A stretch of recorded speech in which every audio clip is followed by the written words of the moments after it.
Hello, എല്ലാവർക്കും സുഖമല്ലേ?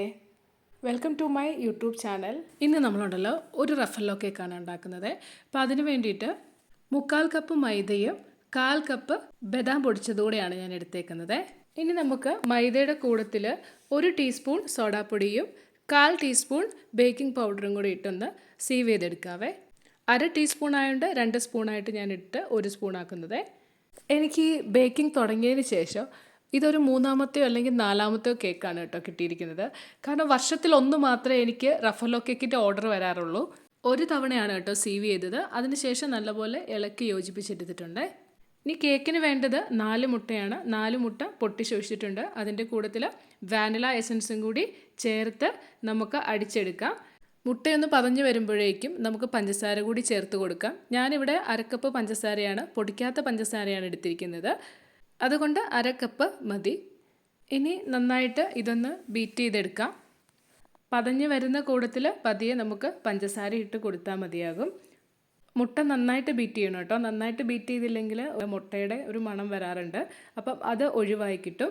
അതെ, ഞാനിവിടെ ഡ്രൈ ഇൻഗ്രീഡിയൻസ് ഇടുന്ന വീഡിയോ എടുത്തിട്ടില്ല കേട്ടോ. Video record അല്ലാതായിപ്പോയി.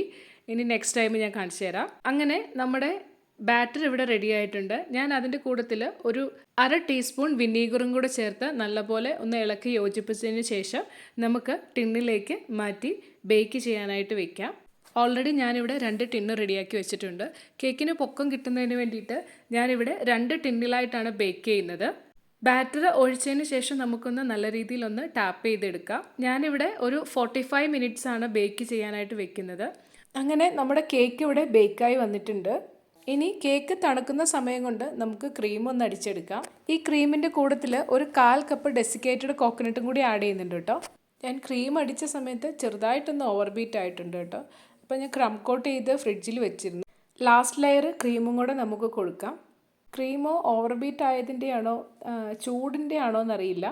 ക്രീമിൽ ചെറുതായിട്ടൊന്ന് ബബിൾസ് വന്നിട്ടുണ്ട് കേട്ടോ. നിങ്ങൾക്ക് കാണാം, വിസിബിളാണ്. ഇങ്ങനെ ബബിൾസ് വരുമ്പോൾ നമ്മുടെ സ്ക്രേപ്പർ ചൂടുവെള്ളത്തിലല്ലെങ്കിൽ ചെറുതായിട്ടൊന്ന് പച്ചവെള്ളത്തിലോ മുക്കിയിട്ട് ഒന്നും കൂടി നമ്മൾ സ്പ്രെഡ് ചെയ്ത് കൊടുത്തു കഴിഞ്ഞാൽ ബബിൾസ് ഒന്ന് മാറിക്കിട്ടും. ഞാനത് ചെയ്തിട്ടില്ല. കാരണം എന്താണെന്ന് വെച്ചാൽ ഡെസിക്കേറ്റഡ് കോക്കനട്ട് അതിൻ്റെ മുകളിലൂടെ നമ്മൾ ഇട്ട് കൊടുക്കുന്നുണ്ട്. അങ്ങനെ നമ്മുടെ കേക്ക് നല്ല രീതിയിലൊന്ന് തണുത്തിട്ടുണ്ട്. ഇനി ഫൈനൽ ലുക്കിലേക്ക് നമുക്ക് നമ്മുടെ ഡെസിക്കേറ്റഡ് കോക്കനട്ട് ഒന്ന് ഇട്ട് കൊടുക്കാം. കസ്റ്റമർ പേര് എഴുതണം എന്ന് പറഞ്ഞിരുന്നത് കൊണ്ട് ഞാൻ മുകളിൽ ഒരു ചെറിയ ബൗൾ വെച്ചിട്ട് ബാക്കിയുള്ള സ്ഥലങ്ങളിലാണ് ഡെസിക്കേറ്റഡ് കോക്കനട്ട് സ്പ്രെഡ് ചെയ്ത് കൊടുത്തിരിക്കുന്നത്.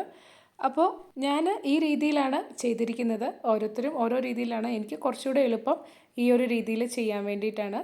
അപ്പോൾ നമ്മുടെ ഡെസിക്കേറ്റഡ് കോക്കനട്ട് ഉപയോഗിച്ചിട്ടുള്ള റഫല്ലോ കേക്ക് ഇവിടെ റെഡി ആയിട്ടുണ്ട്. പകുതി റെഡി ആയിട്ടുണ്ട്. ഇനി ചെറിയൊരു ഡെക്കറേഷനും കാര്യങ്ങളൊക്കെ ഉണ്ട്. ഇനി അവസാനമായിട്ട് നെയിമിംഗ് സെറിമണിയാണ് കേട്ടോ. കസ്റ്റമർ പേരെഴുതണം എന്ന് പറഞ്ഞിരുന്നത് കൊണ്ട് നമ്മൾ പേരെഴുതുന്നുണ്ട്. ഈ പേര് ഞാനല്ല കേട്ടോ എഴുതുന്നത്, എൻ്റെ സിസ്റ്റർ ഇൻ ലോ ആണ്.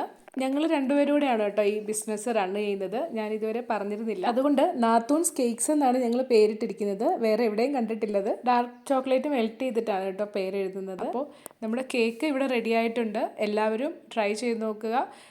ഇഷ്ടപ്പെട്ടെങ്കിൽ കമൻറ്റ് ബോക്സിൽ കമൻ്റായിട്ട് ഇടുക. ഫൈനൽ ലുക്ക് ഇതാണ് കേട്ടോ. പക്ഷേ ഒരു കാര്യം മറന്നുപോയി, ഒരു റിബണോട് കെട്ടിയിരുന്നെങ്കിൽ കുറച്ചുകൂടി ഭംഗിയായിരുന്നേനെ.